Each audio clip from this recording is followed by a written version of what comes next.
There's so many different acronyms out there for registered accounts, with two of the most common being the RRSP and the TFSA. Now, which one should you choose? What's the strategy behind them? First, a lot of people are concerned that they're only invested in one or the other and are really stressed out that they haven't put money into the other one. But don't worry, at least you're invested in one of them. That's the most important, and we'll dig into which one you should invest in, what order, and how to allocate funds between the two of them. Okay, so the TFSA, the tax-free savings account. It's one of the most underrated and least understood accounts out there, and it's actually the only registered account that I use to invest in, and I'll share why, so make sure you stick around to the end so that you can hear all about it. So the real power of the TFSA comes when you leave that money invested in there for decades, for retirement. And that's one of the biggest mistakes that people make, is that they'll put money in for a short period of time, whether that's saving up for a car or another big purchase, instead of leaving it in there for a long-term investing. Because it's when you leave it in there for a longer period of time, when you leave it in there for decades, that's when you unlock the full potential of the TFSA. Besides, if you're saving up for a car or some other big expense, instead just put it into a high-yield savings account. That's more than enough. You don't need to be dipping into your TFSA for things like that. Leave that money in there and let it sit for decades while it's invested.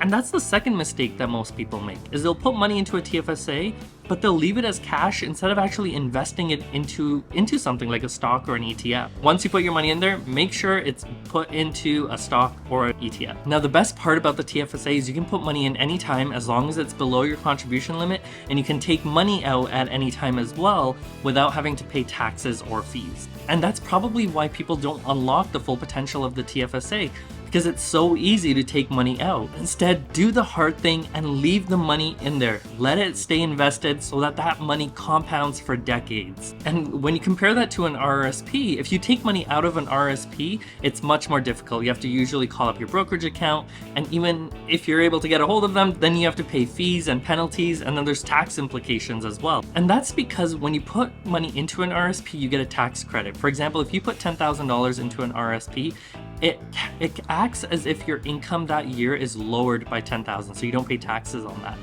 And on the flip side, when you take money out of your RRSP, it counts as income, so it's added to your income, and so you have to pay income on that amount. So again, if you took out $10,000, it's as if your income went up by $10,000, and so you have to pay taxes on it. So why is the tax-free savings account, the TFSA, my favorite account, and why is it the most powerful account out there? Because when you put money in, it grows tax-free, and when you take money out, it's tax-free as well. Now imagine if this is the only retirement account you have. From a tax perspective, when you retire and you take money out, regardless of how much you take out, from the CRA's perspective, you're basically making $0 because the amount that you withdraw doesn't get counted towards income. Now rewind and listen to that again. Once you put money in, all of that growth is tax-free and never gets counted towards income ever. And if you invest early and often, you can actually grow your TFSA to become $1 million asset, which means you could withdraw $40,000 to $60,000 per year once you retire. And again, from a tax perspective and from the CRA's perspective, it's the equivalent of you making $0, which now means you get additional retirement benefits on top of that. You'll get the maximum amount of CPP, you'll get the maximum amount of old age security and other benefits. So once you add all that up, you could be making the equivalent of a $100,000 salary post-retirement. I'll do another video going into more details on how this strategy would work exactly, so make sure you subscribe so you know when that video comes out. Okay, now let's switch to the RRSP. Now, generally with an RRSP, you can't take money out early. You can't take it out before retirement because there are fees, penalties, and taxes associated with that. Also, when you take money out, there's actually a minimum amount that you have to take out based on your age, which could actually put you into a higher tax bracket at that time. So when you retire, your RRSP actually gets converted into an RRIF, which is a registered retirement income fund. And basically part of the RRIF's rules are that you have to withdraw a minimum amount. So the smallest amount is 4% per year and can actually go up to 20% by the time you're aged 95 or older. And basically the purpose of this fund is that by the time you die, which is really morbid, is that the money from this account is fully drained and that there's nothing left. Now that's not necessarily a bad thing because it means you'll use it all up in your lifetime and actually be able to enjoy it.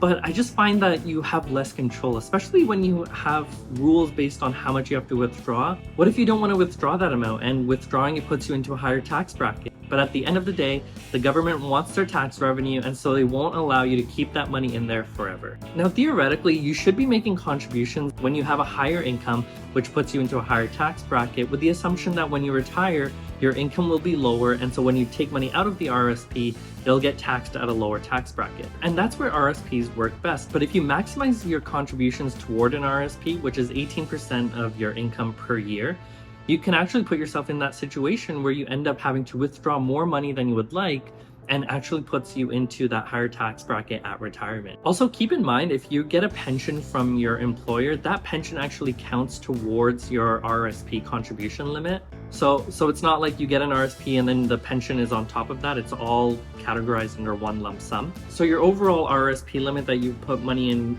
yourself could actually be lower, so keep that in mind. Another account that I don't like is the RESP, so the Registered Education Savings Plan. It works pretty similar to an RRSP, but the funds must be used towards education. So a lot of parents will open up an account for their children. Now the downside is, if your child decides not to go to post-secondary, let's say college or university, then it becomes really difficult to take that money out and use it. In most cases, you're better off having just put it in a TFSA or a regular savings account or even a personal account. And then that way, once your child is 18 or 19, and then they can decide what to do with that money. Maybe they want to start a business and not go to school, not go to post-secondary, but at least they have more options when it's not in an RESP. Okay, so we've compared the TFSA and the RRSP, how contributions work, how withdrawals work. Now, what's the best order in which to invest into them? So we'll start off with the assumption that you make $100,000 and your goal is to save 10% of that income towards retirement savings, which would be $10,000. Now, my number one priority would be to maximize that TFSA. So the TFSA has a limit that changes every year. Let's say it's $6,000. You would max out that $6,000 and that leaves you $4,000 remaining. If you want to keep your money mostly in stocks, then I would put that remaining $4,000 into the RRSP. But even better, I would say save that $4,000 into a high savings account that you can grow further. And then once that grows into a significant amount, I would then invest it into real estate. Now, the nice thing with that is now you have investments in a TFSA that are growing, and then you have diversity as well, diversification through real estate. Now, the $4,000 on its own isn't going to do much, but it's a starting point. And then hopefully down the road, you have enough saved up that you can buy an investment property. Now, if you make a really high income, let's say $200,000 or more, that's when I would start thinking more about an RRSP to really take advantage of those tax savings. So again, if you're making $200,000 and your goal is to save $20,000, I would put the $6,000 into the TFSA. That leaves $14,000 remaining. I would put that into an RRSP at that time and then use that tax refund that you get and save it and then use it to buy real estate down the road. Okay, so now you probably know I like the TFSA, I like real estate, I don't really like RRSPs, and I don't like RESPs. But that's just my opinion. Remember, personal finance is personal and everyone's circumstances will be different. Comment below and let me know what you're doing with your funds. How are you saving for retirement? What are your priorities? And let me know if you want me to go into more detail on certain topics, whether it's retirement, real estate, personal finance. Let me know in the comments below. Otherwise, make sure to subscribe and I'll see you next week.